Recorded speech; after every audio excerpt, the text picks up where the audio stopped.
I think Alex Caruso is better than Lou Williams. Just straight up. That's a quote from Mike Trudell, the Lakers sideline reporter. And I know what you're thinking. This guy is crazy. Lou Williams is a 3-time Sixth Man of the Year award winner. He's an absolute scoring machine. How can he even be compared to a role player like Alex Caruso? I was thinking the exact same thing. And I'm a Laker fan. I love Alex Caruso. I get it. He's the GOAT. But better than Sweet Lou?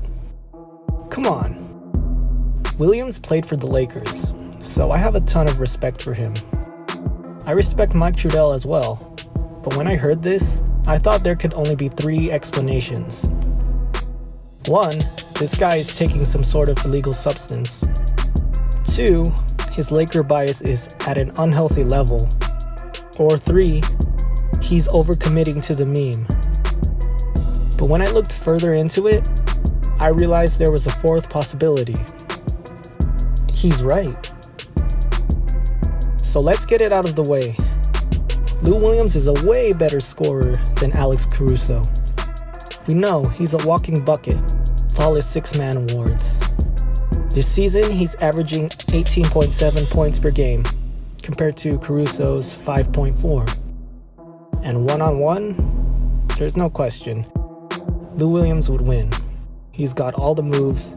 He can score in a variety of ways. But NBA basketball is not one-on-one. It's 5-on-5. So what makes an NBA player better? I'd argue the better player is the one that is making more of a positive impact for his team. So which one of these two is doing that? Lou Williams is at his best when he's running pick and roll. The ball needs to be in his hands for him to be effective.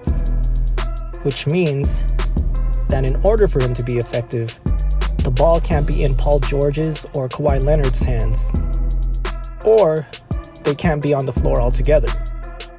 Alex Caruso, on the other hand, has thrived while being on the floor with the team's best players. He is very effective without the ball. He doesn't need to score to make an impact on his team. He finds other ways to contribute. This is evident with him and LeBron having the highest net rating for any duo in the entire league at a staggering plus 20.8. And this is while having a guy named Anthony Davis on the team. And in case you're thinking LeBron is doing all the heavy lifting for getting such a high rating, he and Caruso are actually tied for 11th best individual net rating in the entire league at plus 10.3. I won't even bring up the number, but Lou Williams' net rating is much, much lower. 4.6. Now let's go back to Lou Williams' pick and roll. It is very effective, but if teams really want to shut that down, they can. Especially in the playoffs, if that's the only thing they have to guard. And if you don't believe me, I'll let someone much more reputable explain. Because listen, if you take one player, you put him at the top of the key, or you put him on the wing and you're running screen rolls, you're always in front of the defense. The defense can key on that, particularly in the playoffs. And that's easy to defend. Yeah. It's easy to defend. Kobe was talking about James Harden in this clip, but the concept is the same. Lou Williams has an almost identical game to Harden. He's ball dominant, mainly uses the pick and roll, gets a lot of cheap foul calls. Lou just doesn't have the luxury of being 6'5" and left-handed. But we see the same thing. Harden thrives in the regular season, but is less effective in the playoffs.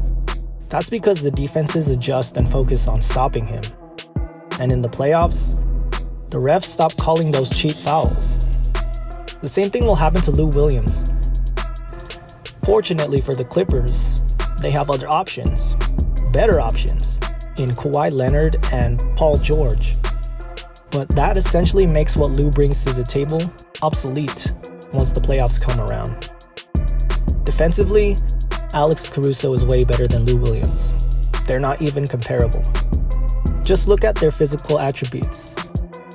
Lou Williams is an undersized guard at 6'1". Anybody can shoot over him. Alex Caruso is 6'5", big for a point guard. And at this point of their careers, Caruso is the better athlete. Caruso does a better job at sticking to his man and staying in front of him. But as important as athleticism and physical attributes are on defense, what is often more important is effort and IQ. Caruso simply understands where he needs to be. He always seems to be in the right spot at the right time. He understands the opposing offense and how to effectively defend his man or help out his teammates. Lou Williams oftentimes just seems lost, and he shows little to no effort on defense. Caruso plays defense like he has something to prove, because he does. This is his first year he's had a guaranteed contract. Up until this season, he has been in the G League or on a two-way contract. So he's had to scratch and claw his way into the league, doing all the dirty work and giving it his all.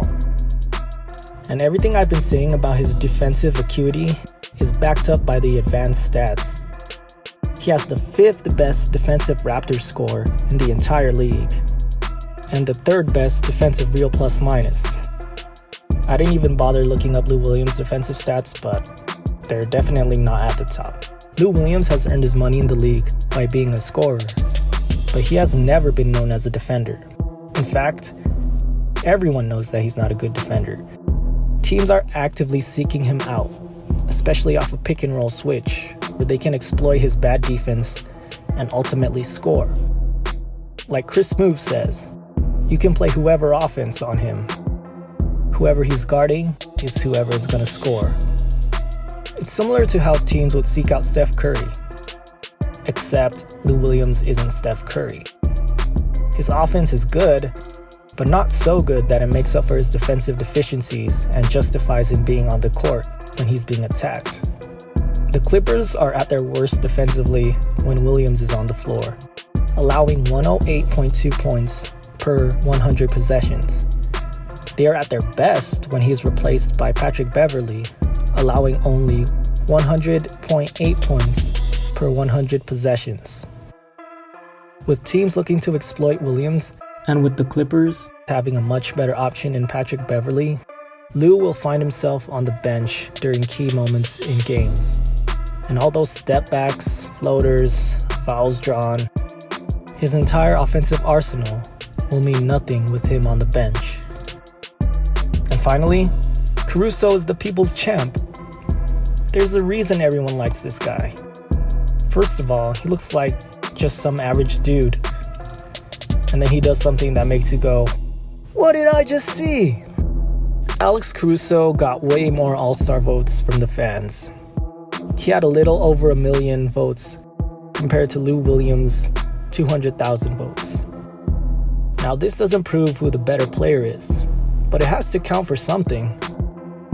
As an NBA player, part of your greatness is your reach, who you impact, who you inspire. And from that standpoint, it's clear that Caruso is resonating more with the audience. He has a greater impact on the common folk, and he is more inspiring. So you may watch this video and come to the conclusion that I'm crazy, that I'm some delusional Laker fan. But ask yourself, who really is making more of an impact on their team? On the fans? Who is inspiring more people? I know who I'd rather have on my team.